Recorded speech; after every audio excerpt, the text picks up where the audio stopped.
Welcome to the Dream Journal. From the studios of KSQD in Santa Cruz, the Dream Journal is a weekly show where we explore the power of nighttime dreams through conversations with dream experts and with listeners like you.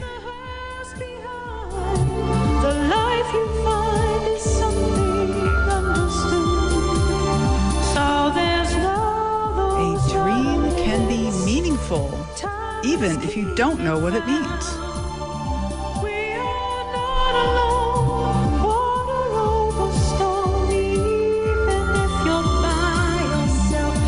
Today's music is potting up soon. It's called Sereno Genesis. I think we all need some more serenity.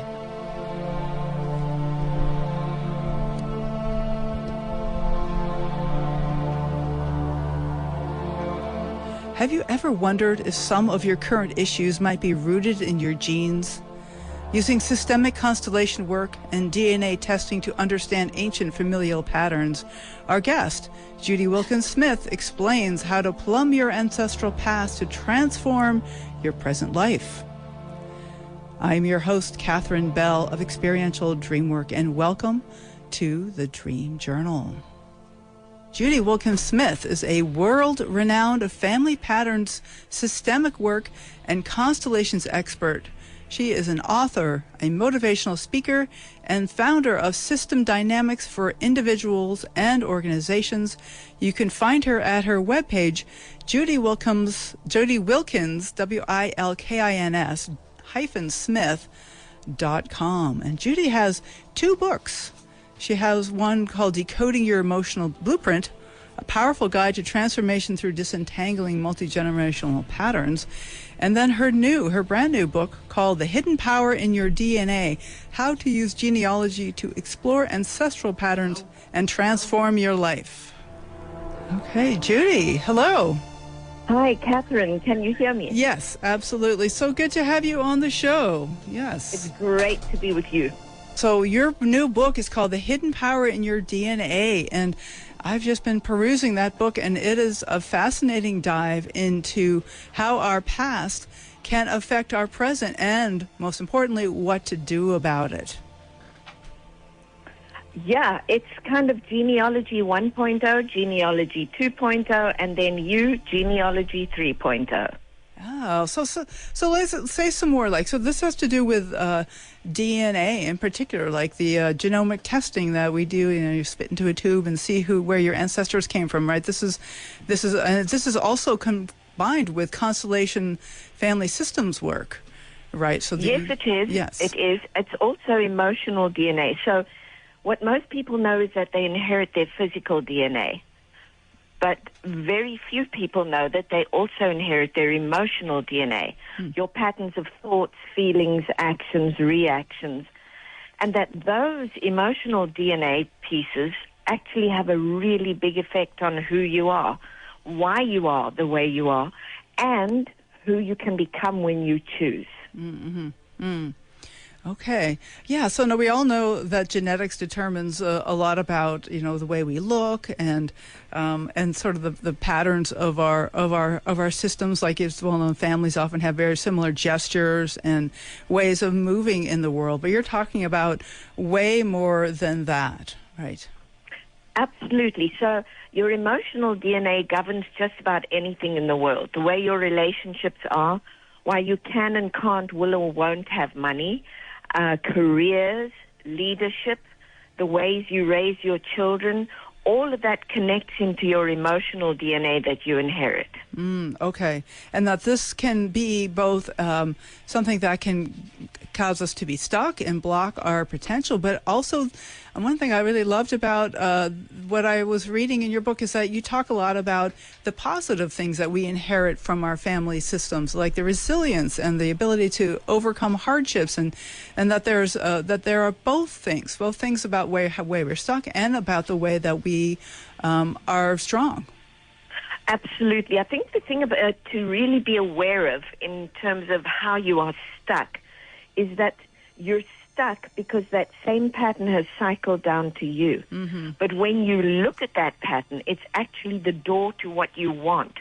So stuck sits right next to possibility. So, let me just say that again. That's I definitely want to hear the example, but let me just process that for a second. So the way we're stuck is a key to our potential? Is that what you're saying? Key to our possibilities? Absolutely. Absolutely. Really? So you have somebody who's been depressed for years and years. And when we have a look at it, mom was depressed, grandmother was depressed, great-grandmother got depressed after great-grandfather died unexpectedly. So everybody took on the depression. Your job and your purpose and your want is to not be depressed anymore. So it's really to look at great-grandmother and say to her, you know what, that began with you. I need to do it differently. Just watch me. I'm turning it around. And the minute you start to say, watch me, I'm turning it around, or this is too much for me, or I'm too little for this, you start to shift that pattern. And we see that in everything, including finances. People who have financial patterns that they really struggle with. And then the person who comes to me says, well, everybody in our family struggles with finances. Good. Guess what? Your purpose is to be the financial genius. Congratulations. Okay. Oh, that's interesting. Just to tie it in with dreams a little bit, that there's this kind of theme, and I think it was Jeremy Taylor who started this theme. Certainly, that's where I learned about this. That when you're in a place where there's crowds of people, and sometimes it happens that they're like an audience in a theater or something like that. When there's lots of people, Jeremy would always say, "That's your ancestors, and they're ready for you to do it right." Because we tried, we did the best we could, but now it's up to you. And so how can we be that transformation? So before we get to the solutions, I want to ask, so do we need to really identify where the pattern comes from? Or because sometimes we just may not know. It's like, look, there's been, there was some abuse in my family line that went back generations, and who knows where that started? Do we need to know? You don't have to. I mean, it's lovely if you do. Yeah. But if you don't, you know that the pattern exists. And you know that the patterns come to you so that you can turn it into the gold it was meant to be, which means you will no longer be the abuser. You will be the one who liberates, who includes, who is kind. Because you've looked at that, and thanks to your ancestors who did, you no longer need to. So everything is a gift, and that's the most important thing. Everything is a gift, and everything is an opportunity. There is never, never not a gift. Right. Oh, never not a gift. Oh, I love that. Is it okay if I just go follow along with and especially just a little bit longer, kind of as an example, perhaps? Please.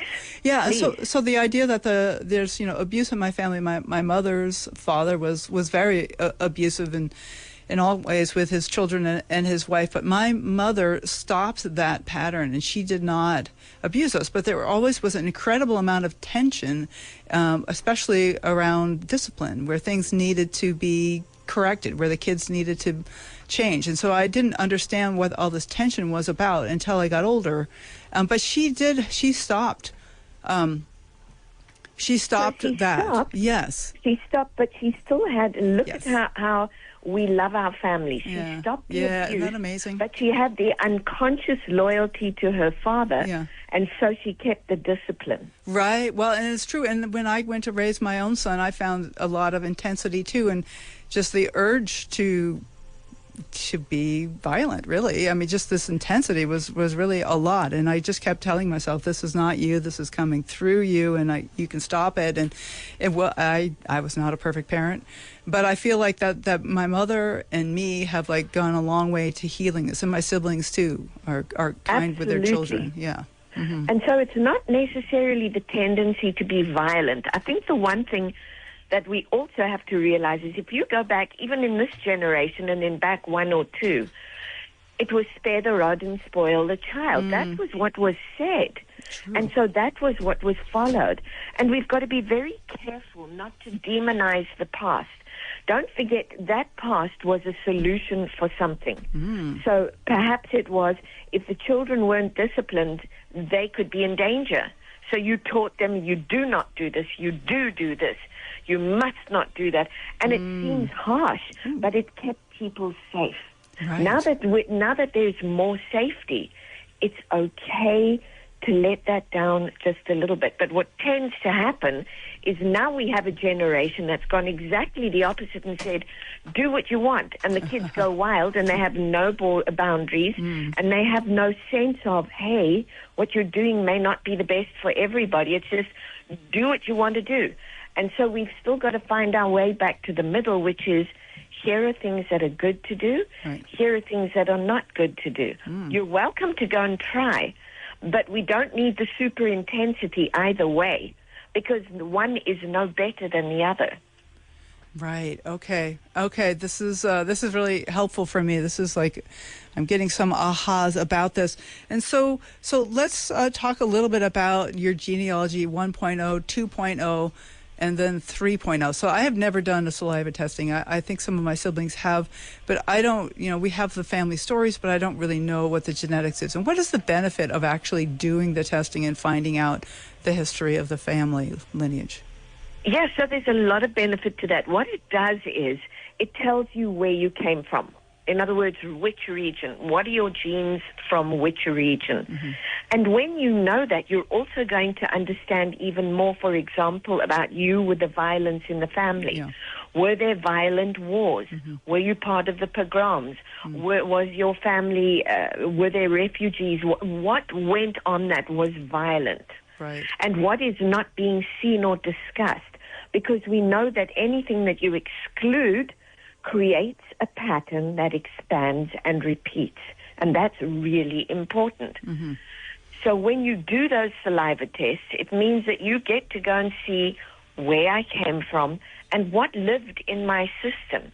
Okay, so now I know here are the big events. So genealogy 1.0 is here's where I belong. Boom. Mm-hmm. That's it.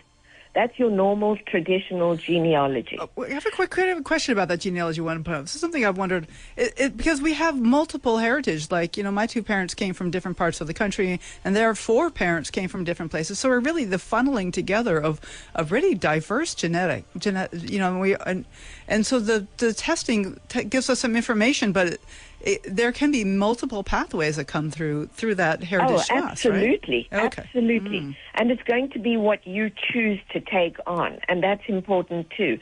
It is what you choose to take on. Oh. So, yes, you can have all of these diverse ones that come through, but what you want to look at is what's affecting me? What hits me right now? Okay, so that's genealogy 1.0 is here's where I belong. Okay. Genealogy 2.0 is, so what regions do I come from and what big events are connected to that? Because those big events will determine a lot of things in your life. For example, the Great Dutch Hunger Winter. In the Great Dutch Hunger Winter, there was an entire city that was encircled by the Nazis because they had helped the resistance.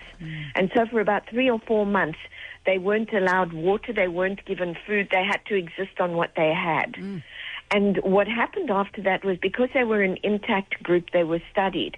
And they found that the PTSD markers on those people, of course, were elevated. But so were the markers on their children and their children's children and their children's children's children. And all of them exhibited eating disorders of one or the other pathway. Wow, so even generations. So that's a case where they've studied these genetic markers. This is something that you can actually find in a laboratory. Yes, you can find stories about it, you can find studies about it, but you can also, I believe, have genetic markers tested. So that leads you to the imprint. So if there is enough emotion, and it's sustained emotion, in other words, something like abuse, it's going to create an imprint on your genetic coding, and that's going to affect the way that your genes are expressed. So if you go and have a look at, gosh, there was so much abuse there, well, all of a sudden, anything that even vaguely resembles abuse is going to trigger you. And so what it's asking you to do is, look at me. I exist in your family. Give me a place. In other words, acknowledge that I exist. And now acknowledge that you are going to do something different. And that's when you consciously start rewiring your neural pathways.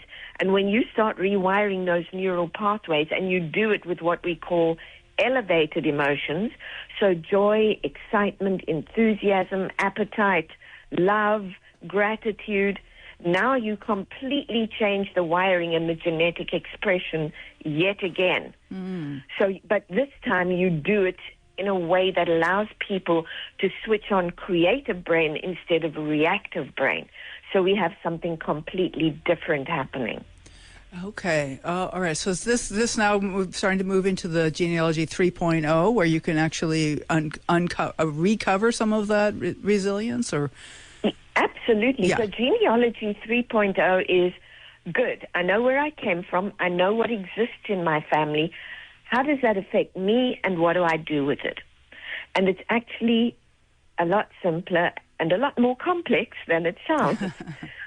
So the simple version of that is you sit down with whatever it is, say it's the abuse, and you write down everything that you think, say, and do around that subject. Everything. You don't censor it. You look at the language you use. You look at the actions you take. You look at the feelings that you have and the triggers that you have. And you write all of that down. And when you've finished, that's what wants to stop. So you give it its place, and you tell it you will use it as wisdom. Because then you're wiring that into your brain, and that is the don't do that part of your brain. Then you take the same issue, abuse, and you write down how you would like things to be. What would you like to think? What would you like to feel? What would you like to do? And you keep writing that and feeling the feelings, the gratitude, the joy, the appetite, the love, all of those emotions, until you have it all written down. Now you know that you've got the recipe for rewiring your brain, and that takes commitment, by the way. As you know, I'm not going to do it that way. I'm going to do it this way. It takes commitment, but by the time it gets to the next generation, they think that's just normal. Oh, yeah. So this is like changing the epigenetics of your line, really, is what you're doing. Exactly, changing the epigenetics of your line. Okay. That's exactly what you're doing. And it's not something that we can't do. People will often say to me, that sounds so difficult. And I say to them, it's no more difficult than you every day persisting in being sad, mad, angry. You're feeding it. So you're doing it. So all you're doing is switching pathways. Right. So, there's many people, like I've been mulling this over lately, that humans live a long time now, and they have children young in life. My mother has this saying, she's like, God in his wisdom gives children to the young. But right, but the young often haven't worked out their issues. But now there's people like me and a lot of my listeners who are older, and yet they're finding the value in uncovering these patterns. And I want to just bring it to a little bit of a mystical level. Like, is there a way that we can be changing the field of humanity by the work that we're doing, even if we've already raised our children and done the best we can with them? 100%. Yeah. Make it 1,000%. Because when we start being kind, grateful, excited, we have appetite. We are including children, grandchildren, nieces, nephews, communities. Yeah. Of course we're going to change that. I love that. It seems so hopeful that we can make a difference. We can be different in the world. We can make quantum leaps if we choose to, and that's not just an idea. It's absolutely true. Right. If you choose to do that, you make that your mission, and you make that your purpose. This is what I would say to people who think that they're older, they can't do it anymore. Yeah, you can. You can actually be the light of the world. What are you waiting for? So this is really hopeful. So you were saying about folks think that they have nothing more they can contribute. Like, what kind of encouragements do you have there? Oh, good gracious, it drives me crazy. All they've got to do is be out there and literally smile. Let somebody in front of them. Say hello. Smile at a kid. I'll tell you, if they want to really make a difference, start telling younger people and little ones all the things about them that are possible. I don't know about you, but I've had people who've influenced my life. I've had people who've said to me, one day you will be, and I am. So what are we waiting for? We are actually all master magicians. Our words make a difference. If you tell somebody one day you're going to be wonderful, you have no idea who and how you're influencing. And if you keep spreading that, that's what people believe, and that's who they become. Okay. So spreading that hope to the other generation is not just about genetics. It's also about affecting other people's experiences. Like you're talking about that, having these experiences of joy and appetite, that is what changes the genetics of each of us, right? Yeah, because it's changing your neural pathways to begin with. But here's the thing that most people don't know. I told you, we're master magicians. When the brain tells the body a story that the body can believe, that becomes our truth. Mm-hmm. So when a kid says, or any of us, I'm so stupid, and the heart believes it, and the gut believes it, and the brain believes it, that's about to become your truth. When you say, I got this, I can do this, this is so exciting, guess what? The frontal lobe lights up, the heart opens, the gut settles in, and you're off and running. And it doesn't matter how old you are or how young you are. If you look at someone like Betty White or Dick Van Dyke, oh my goodness, they're the ones who've told themselves, of course I can do it. And so they do. Right. And so by encouraging folks and just creating a community of optimism, that we can really change the epigenetics of our community. We change our neural pathways, and we change those epigenetics. There was a study done, and I don't remember exactly what it was, but they took a whole group of gentlemen, I think, between the ages of 75 and 85. And they put them in a setting together, and I think it was for a week or 2 weeks. They said to them, okay, now we want you to imagine that you're 18 years old again. Just go, and they gave them all the equipment to imagine that. And then they did studies on them again, and they had become much younger, mind-wise and body-wise, because they were telling themselves what the body and the mind needed to know. Oh, right. Okay, so then they make them feel more youthful to remember being more youthful. They were being more youthful. They weren't even just feeling it. They were being it. And when you're being it, that's what you are. Right. Oh, my goodness. So that's genealogy 3.0. Where have I come from? How does it affect me? But most importantly, what do I want to do with who I am? Okay. So Judy, this is Judy Wilkins-Smith, and we're talking about her new book, The Hidden Power in Your DNA. We still have a few minutes before our break, and after the break, we were going to open up the phone to callers, and also I want to get more personal and find out about your history and how you got started with this, Judy. But before that, in the first half, while we're going through sort of the highlights of your work here, I would like to have you talk a little bit about constellation dynamics. I think this is something some people are familiar, and it can be incredibly helpful in moving forward. Yeah, so systemic work and constellations. Yes. First of all, systemic work is the study of you within a system. You didn't just happily plonk onto planet Earth. You came from somewhere. So what system are you a part of, and how does that affect you? So that ties into genealogy 3.0. But then there's another very important one, which is constellations. And I do those as live events. What we do is we take the image that you hold about where you're stuck, and we put that out into pieces. So I'm stuck with this abuse piece. Who are the players in that? Mom, dad, sister, me, brother. Okay, pick someone for mom, someone for dad, someone for sister, someone for brother, someone for you. And then we use those live representatives to represent the way that it is for you. So you give me a spatial picture of what that looks like. You place them in a relationship to one another. And just seeing that picture starts to engage your vision, your hearing, your touch, sometimes taste or smell. So now you're engaging multiple senses. You're seeing this 3D picture in front of you, and you're starting to have insights out the wazoo. And people cannot believe it. They go, oh my goodness, I never looked at it this way. I never thought of it that way. Yeah, I'm the one who's always on the outside. Or, yep, I'm smack in the middle. I'm the super glue. And they start to realize why they are the way they are.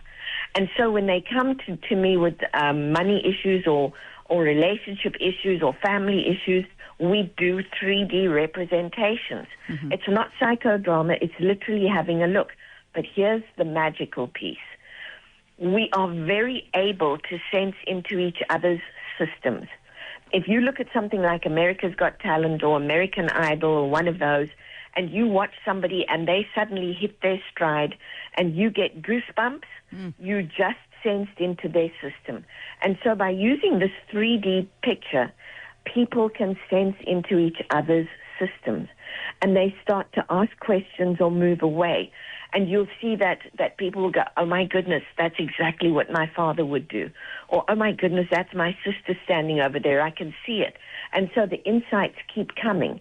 And what happens is you have an embodied experience, which then creates an aha experience in the moment and can rewire your brain very, very quickly. Okay. And so, like, taking these, facts, the family facts that we know about, and yet putting them out in the visual. So you're talking about doing it like in a workshop, in-person workshop where there's people to move around. Can you also do this on your own in some way? You can absolutely do it on your own, and very effectively. What you do is, instead of using live representatives, you use pieces of paper, computer paper, so you can stand on them. And you write down each person's name on a separate piece of paper, and you put an arrow at the top, because that then acts like a dimensional marker. In other words, you're going to be able to move them around and see the patterns. And when you stand on those patterns, it's very interesting. I will often ask people, they'll say, my mother's terrible. Okay, go and stand on the piece of paper for your mother. Well, she's angry and she's sad. Okay, what happened to your mom? Well, she was really badly abused. Okay, so now you're having a look at not my mother is terrible, but my mother was also abused. And you're having those insights too. And suddenly a terrible mother becomes somebody who suffered like I did. It's time for me to change, Mom. For you who couldn't, I will. Interesting. As you're talking, I'm kind of picturing in my mind some of my family dynamics, and like the grandfather, my mother's father, who affected the whole next generation of people, and he like looms really large as I'm imagining my family system. And then behind him, though, there's his mother, which is, I've heard that she was the abuser in that generation, and so it goes back a long way, and yet we can see the influence from generations. Exactly. And so now it looks to someone like your mother and you to say, it doesn't have to be this way. Yeah. Watch us. We're going to do it differently. We're changing the epigenetics. And believe me, the ancestors are watching. Oh, wonderful. That sounds like a powerful place to stop the half, and we'll have much more to come after we do a short break. My guest today is Judy Wilkins-Smith, and we are talking about DNA and using genealogy to explore ancestral patterns, and also decoding your emotional blueprint, her other books. So there's 2 different books that you can look up for Judy. Her webpage is judywilkins-smith.com.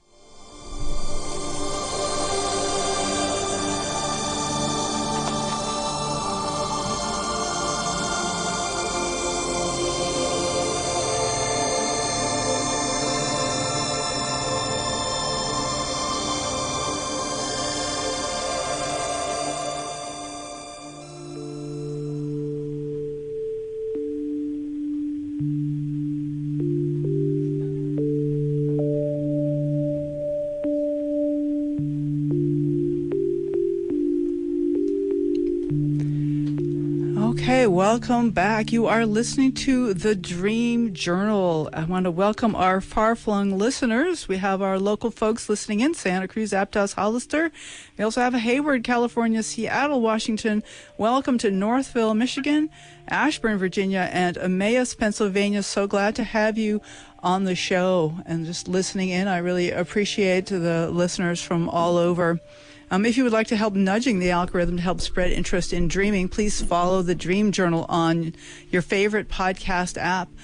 You can also leave a rating and review. It helps so much. But most importantly, tell your friends. We're very interested in spreading interest in dreams, and this is a chance for you to talk about your dreams. So please contact me if you'd like to be a guest on the show. You can talk about a new book or let folks know about your dream-related offerings.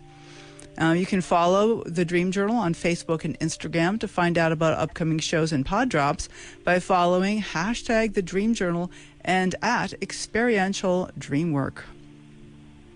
Next week, we welcome author David Jenkins, who had interesting ideas and on the differences between the waking self and what he calls the dream self. Why are they so different, and why should we have compassion for our poor, beleaguered dream self? Gosh, my dream self is very beleaguered, I tell you. We have a lot there. So, I believe we have a caller on line 2. So, our guest is Judy Wilkins-Smith, and so glad to have you on the show, Judy. And welcome to the caller on line 2. Hi, this is Elizabeth. Oh, Elizabeth, thanks so much for calling in. Oh, my gosh. I just want to say thank you to Judy for all of her hard work and this inspiring context. I actually have done family constellation work, and I totally see how that has helped me move forward. And I'm really excited to follow some of these ideas about the emotional DNA, which I've always believed in. And right now I'm writing my memoir, and it's very experimental. But the juggernaut here is that my brother just passed away. Oh, Elizabeth, I'm sorry. Oh, it was such an amazing experience, though, and I did have a very powerful dream that helped me connect with him. And there's one element to the dream that I thought was very intriguing. So if I could share the dream, maybe it would be fun to hear what... Judy, are you up for hearing a dream? Absolutely. Okay, fabulous. Elizabeth, please. Okay, well, in the dream, let's see, where do I start? Let's see, I'm in a very narrow room, and I'm standing in the northern corner of the room, looking out the window. And next to me in the room is another version of myself. And she is tidying a bed, and it's a very narrow bed, similar to the Van Gogh painting The Yellow Room. And she doesn't know what I'm doing, but there's a third element. And as I look out the window, I see a drum hanging. It was a very interesting drum, shaped like a spoon almost, dropped down with a transparent head with the flower of life on the drum.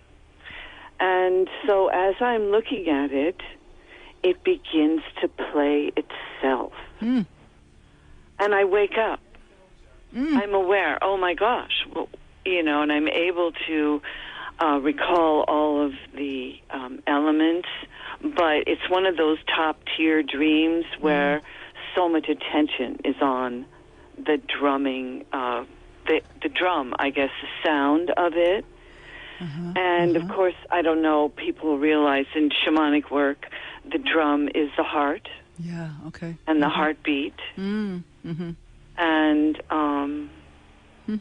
someone helped me realize that in this very beginning stages, I had not seen my brother for almost 20 years. Oh, wow. Oh, my goodness. Okay. And he was in the hospital, and they called me because I was the only one who was in his medical record.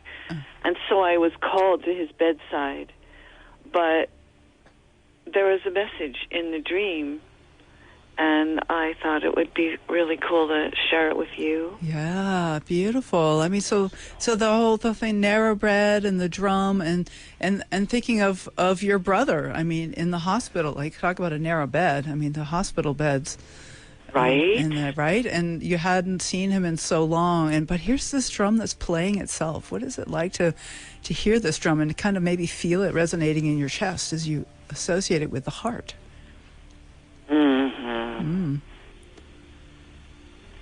Well, I'll tell you a little history, and I think Judy will be interested in this. As a child, I just did a soul retrieval that brought back the part of me that was between 1 and 3 years old. Mm-hmm. And so I was the oldest, and I was entrained psychologically, unconsciously, by my parents to take care of my 2 siblings, including my brother, who were addicts. They grew up to be, he was a heroin addict, and he tried to commit suicide 5 times. He was a very, very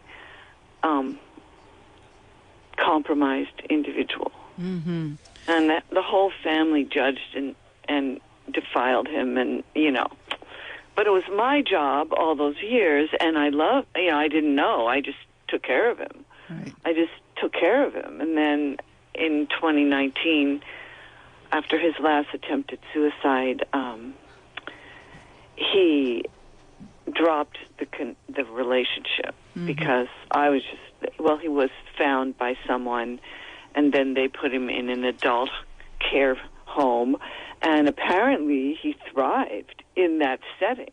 And when he died, when I went to see him, he was so beautiful and peaceful. And, I represented the family, and I was he recognized me, even though he had like 5 diseases. He was really compromised physically, and he was going to die. And, we didn't say much, but I transmitted through my heart. And I think the dream actually helped me do that. Yeah, sounds like a powerful, powerful dream. So, Judy, I'm curious about your take on this family system, and that if you have any suggestions for Elizabeth to how to start to see, because this is, this whole family is in a, it's in a state. It's clearly this influence from the past, too, because so many people in this family have such difficult time in this life. It makes me curious about the history, going back even further. I wonder if you have any comments on that, Judy. Well, I think there are 2. One is, more than anything, I was intrigued by the drum beating and the flower of life, which was, for me, was a life goes on. There's a continuation. The drum beat of life. Exactly. And the other thing that was intriguing for me was hearing that there were 2 addicts in the family, because sometimes in systemic work and constellations, if you look at that, an addict comes from a victim-perpetrator dynamic in the family. So if you have that, the addict is the perpetrator, hurt myself, the victim. So they embody both aspects of that victim-perpetrator. And it's often a pretty brave person who's taking that on. Right. Wow. Embodying both aspects. And that is reminiscent of the 2 versions of myself in the dream. Right. Yes, because they clearly were the 2, and the one didn't know what the other was doing. One's looking outside, the other one's connected to the beat of life, how life keeps evolving. So it's as though somewhere in the family there is a victim-perpetrator dynamic, or there is a split, and that's what's echoing through the system. For you, ideally, what you want to do is to be able to look at everybody, give them all their places, give yourself your place, and embody the fullness of you. So that there's no longer a split in the family. And then if there are victims and perpetrators, give them their place. Once you do that, that pattern gets to settle. Well, and Elizabeth, Judy, this is really beautiful. I love how you latch right into the symbolism of it.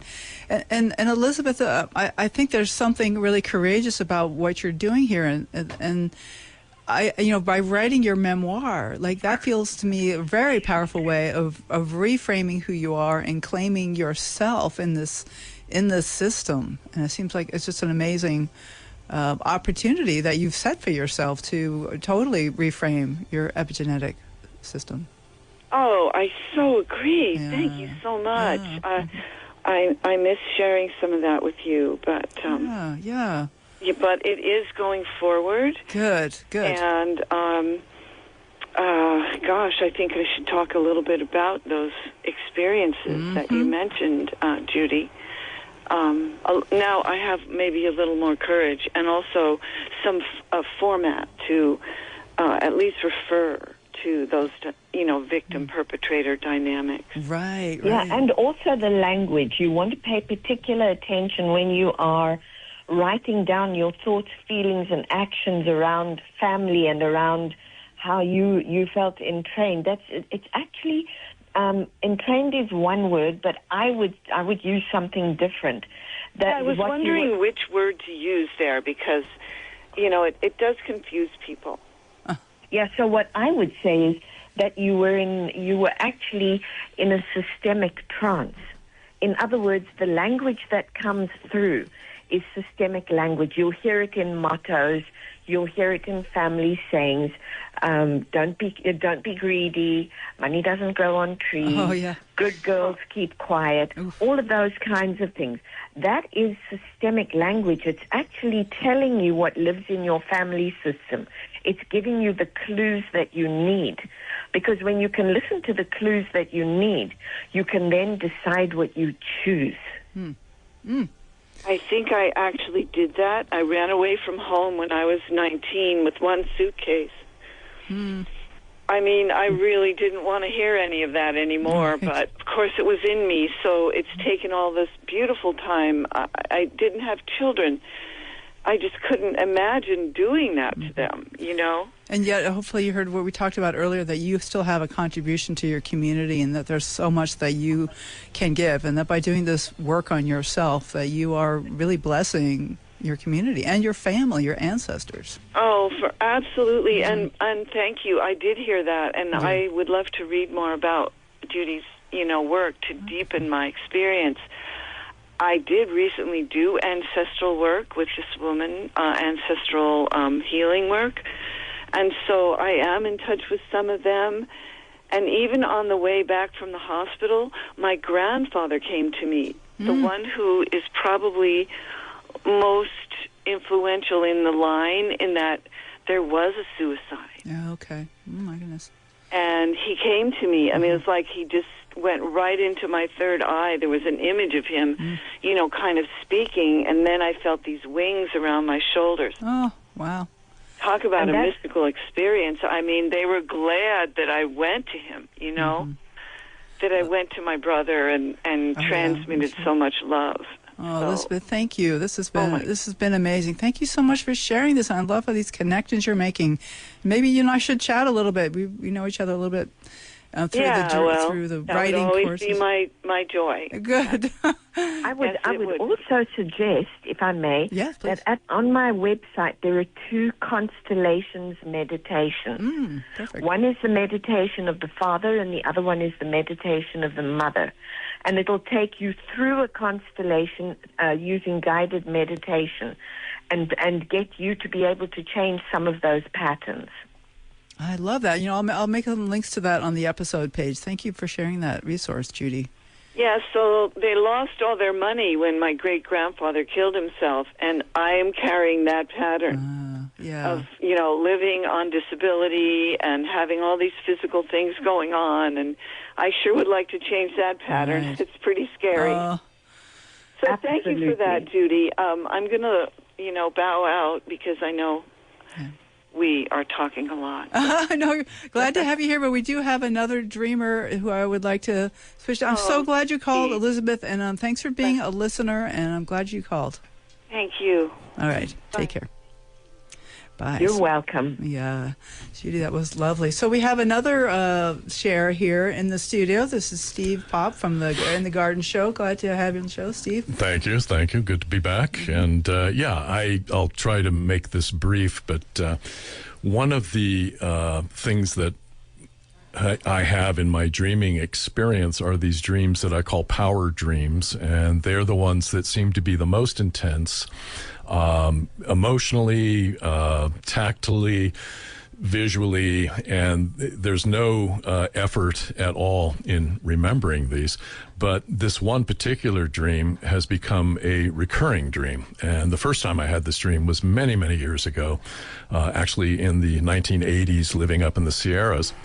And in this dream, and I recently had this dream again, and in this dream, I'm walking through a forested area, but there are no leaves or needles at all on any of the trees, but it's a very thick forest, and it's all brown.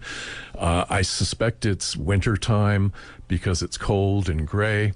And as I'm walking along through this wooded area that is leafless, I encounter a figure. I see this figure approaching me. It's this very tall, human-looking figure, but the head is that of what looks like a deer, and there are antlers. So there's this reminiscence of Herne the Hunter or one of these sort of archetypes. But this individual is not wearing any clothes, has a very dark brown leathery skin, and in every instance of this dream that I've had, I know I'm engaged in this incredibly deep conversation with this figure. Although when I wake up, my face, I'm streaming tears down my face and just sobbing, and I can't remember a thing that was said to me. But I have this feeling that this was important, or it was something. And now the strange thing about the first time I had this dream all those years ago, I thought, wow, what an incredible dream, power dream. I was living in the woods. I was a firefighter, all that fun stuff. But now, many years advanced and living here on the Central Coast, I would not have expected for that dream to pop up again. It's the third time I've actually had the dream. So trying to make sense of that. Right. Well, this is very powerful. This reminds me of what Judy was talking about, that strong emotions are how we change our epigenetics. And so I'm wondering if the feelings that come up in the dream are important, and something about the feelings. I think that part of the feelings that I'm getting is that in each instance, this has just come to me, is that I go through a major life change after having had the dream each time. And, the first was actually having to leave the mountains, which happened shortly thereafter. And the next one was a pretty major life-changing event in terms of the death of a parent. And then this last time, the only thing I can relate it to is perhaps my own journey with illness and health issues. But I just really wish I could have recall of it. It just seems like it's so important, or it's so life-altering. It's almost like I'm being given the keys to the universe or something, and I can't remember. Dreams. So there's that is the frustration element. And yet I somehow believe that you're getting what you need. You're getting what's important. And at a subconscious level, absolutely, perhaps. Yeah. The subconscious mind is only a very small part of who we are. Okay. And so there's still, I believe there's something valuable going on. Maybe there's some neurological changes that are happening during this dream, because most of the dreams we ever have, we don't remember. Right. We just don't. I mean, I remember the dream lying in bed, and the minute my feet touch the floor, it's gone, Right. But unless I write it down, Right. So this character was a hunter with the head of a deer, is that what I heard? No, it's a humanoid figure, Okay. not clothed at all, and it has the head of a deer with antlers, all brown, very rough, maybe even furry, but no clothing, and I don't even know how I'm dressed. The figure is at least 2 feet taller than me, wow. even without the antlers. But it's just like this spirit being or something that I'm encountering, and I don't look at this as being like a totem animal or spirit relationship or something like that. I mean, I have some of that, but that's not what it is in this instance. It's just I don't know who this messenger is, but it's definitely in my head a messenger. Ooh, a messenger. Okay.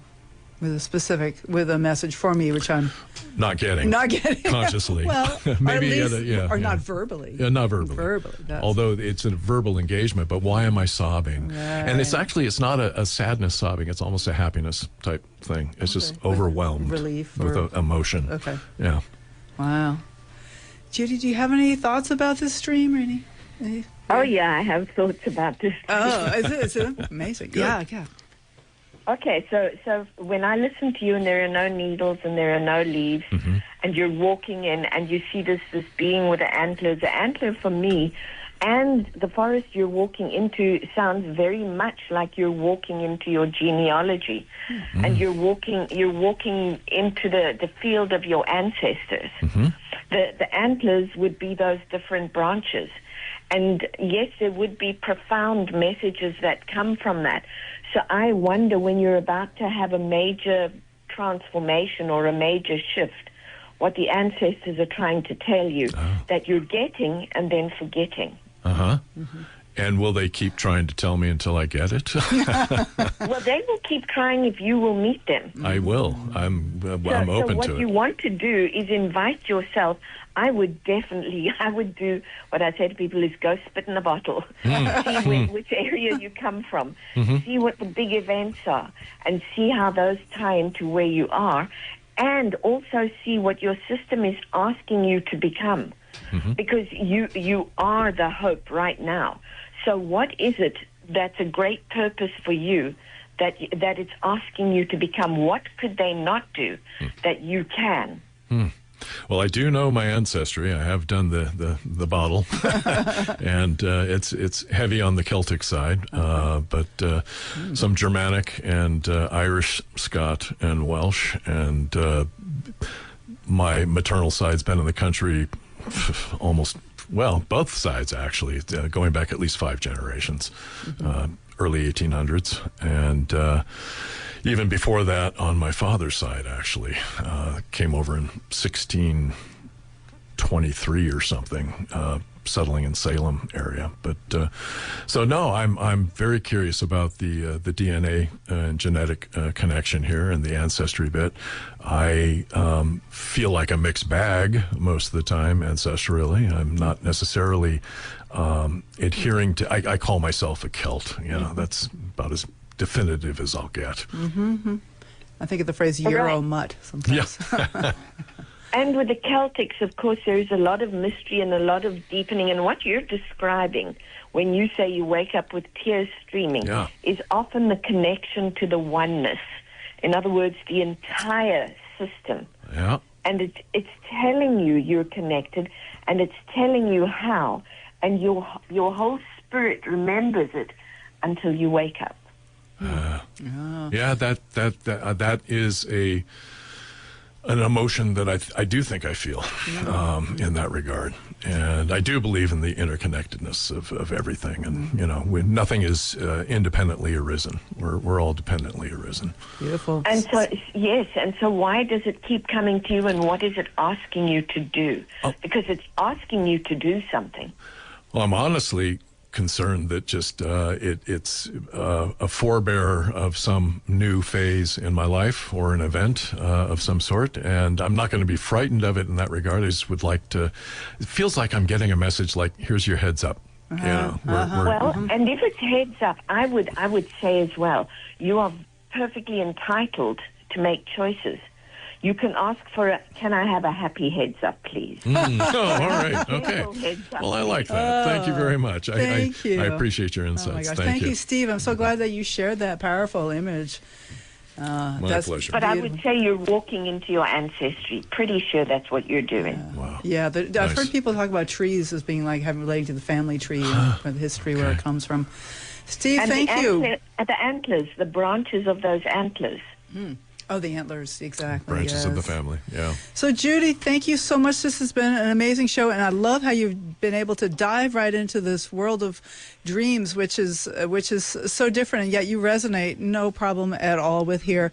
I wonder if you, so is your webpage the best way for folks to get in touch with you?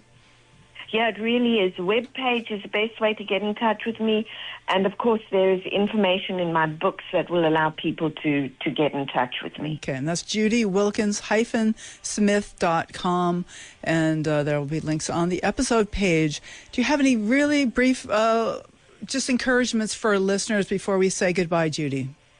Well, yeah, you're never stuck. You're literally never stuck. Have a look at where you are. Have a look at where you think you're stuck, because wherever you think you're stuck is the gateway to the next piece that's waiting for you. And you are a remarkable life if only you begin to see it. Oh, thank you so much, Judy. This has really been a pleasure. Thank you very much. Take good care. All right, you too. Bye now. Bye. So thank you so much for listening. The Dream Journal is produced at the studios of KSQD in Santa Cruz, and we are live every Saturday at 10 a.m. Pacific at ksqd.org. The podcast is released on the Monday following the show. I'm Catherine Bell. You can find out about my dream coaching practice at experientialdreamwork.com. You can email me at catherine@ksqd.org. That's KATHERINE. at ksqd.org. Follow Experiential Dreamwork and hashtag The Dream Journal on Facebook, Instagram, and now Blue Sky to find out about upcoming shows.